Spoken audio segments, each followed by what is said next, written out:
വാട്സപ്പിന് കുറച്ചങ്ങോട്ട് മാറി നിൽക്ക്. ഇന്ത്യക്കാർക്ക് സ്വന്തമായി ഒരു ചാറ്റിംഗ് ആപ്പ് എത്തിയിരിക്കുകയാണ്.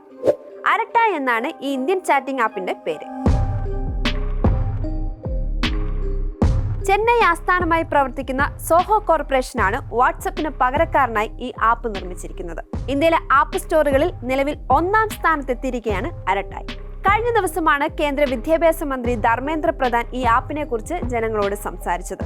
പ്രാദേശികമായി നിർമ്മിച്ച ഈ മെസ്സേജിംഗ് ആപ്പായ അരട്ടായി എല്ലാവരും ഉപയോഗിച്ച് പ്രോത്സാഹിപ്പിക്കണമെന്നും മന്ത്രി പറഞ്ഞിരുന്നു.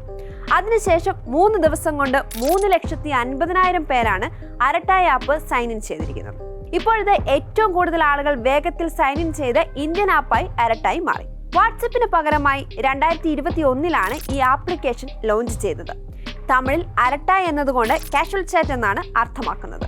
ഉപയോക്താക്കൾക്ക് സന്ദേശങ്ങൾ, ചിത്രങ്ങൾ, വീഡിയോകൾ, ഡോക്യുമെന്റുകൾ എന്നിവ അയക്കാനും വോയിസ് കോളുകളും വീഡിയോ കോളുകളും ചെയ്യാനും ചാനലുകൾ കൈകാര്യം ചെയ്യാനും ഈ ആപ്പിലൂടെ സാധിക്കും. ബിസിനസ്സുകൾക്കും ഈ പ്ലാറ്റ്ഫോം ഉപയോഗപ്രദമാണ്. നിലവിൽ എൻഡ് ടു എൻഡ് എൻക്രിപ്റ്റഡ് കോളുകൾ അരട്ടായി വാഗ്ദാനം ചെയ്യുന്നുണ്ടെങ്കിലും സന്ദേശങ്ങൾക്ക് എൻഡ് ടു എൻഡ് എൻക്രിപ്ഷൻ ഇല്ല എന്നതൊരു പ്രധാന പരിമിതിയാണ്. അയച്ചയാൾക്കും സ്വീകർത്താവിനും മാത്രമേ സന്ദേശങ്ങൾ വായിക്കാൻ കഴിയൂ എന്ന് ഉറപ്പാക്കുന്ന ഒരു സുരക്ഷാ സംവിധാനമാണ് എൻഡ് ടു എൻഡ് എൻക്രിപ്ഷൻ. അരട്ടായി എൻക്രിപ്റ്റ് ചെയ്ത കോളുകൾ വാഗ്ദാനം ചെയ്യുന്നുണ്ടെങ്കിലും സന്ദേശങ്ങളിൽ ഈ സ്വകാര്യത ലഭിക്കാത്തതിനാൽ ഉപയോക്താക്കളെ ഇത് ആശങ്കപ്പെടുത്തുന്നുണ്ട്. എന്നാൽ ഇന്ത്യൻ ഉപയോക്താക്കളെ ആകർഷിക്കുന്ന മറ്റൊരു പ്രധാന ഘടകം എന്നത് വ്യക്തിഗത ഡാറ്റയിൽ അരട്ടായി ധനസമ്പാദനം നടത്തില്ലെന്ന സോഹോയുടെ തീരുമാനത്തെയാണ്.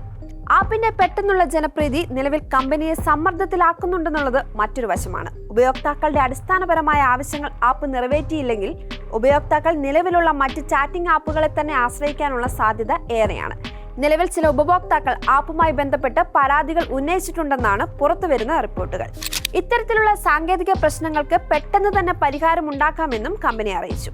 ഈ പുതിയ ആപ്പിന് ഇന്ത്യയിൽ വാട്സപ്പിനെ മറികടക്കാൻ സാധിക്കുമോ എന്നതാണ് മറ്റൊരു ചോദ്യം. ഇന്ത്യയിൽ മാത്രം വാട്സപ്പിന് 500 ദശലക്ഷത്തിലധികം ഉപയോക്താക്കളുണ്ട്. ഫാമിലി ഗ്രൂപ്പ് മുതൽ ബിസിനസ് ചാറ്റ് വരെ തുടങ്ങി അത്രമേൽ ജനങ്ങളോട് അടുത്തു നിൽക്കുന്ന ഒന്നാണ് വാട്സപ്പ്. അരട്ടായിയുടെ വളർച്ചയിൽ ആളുകൾ താല്പര്യം കാണിക്കുന്നുണ്ടെങ്കിലും ഈ ജനപ്രീതി നിലനിർത്തുകയും ഉപയോക്താക്കൾക്ക് ഇതിനകമുള്ളതിനേക്കാൾ മികച്ചതായി തോന്നുന്ന ഒരു പ്ലാറ്റ്ഫോം വാഗ്ദാനം ചെയ്യുകയും ചെയ്യുക എന്നതാണ് സോഹോയെ സംബന്ധിച്ച് നേരിടുന്ന പ്രധാന വെല്ലുവിളി. ശ്രീധർ വെമ്പുവും ടോണി തോമസും ചേർന്ന് 1996-ൽ സ്ഥാപിച്ച മാതൃകമ്പനിയായ സോഹോയാണ് ഈ ആപ്പിന് പിന്നിൽ. ചെന്നൈ ആസ്ഥാനമായി പ്രവർത്തിക്കുന്ന company email, CRM, HR accounting, project management എന്നിവയിലായി 55-ലധികം ബിസിനസ് ആപ്ലിക്കേഷനുകൾ വാഗ്ദാനം ചെയ്യുന്നുണ്ട്.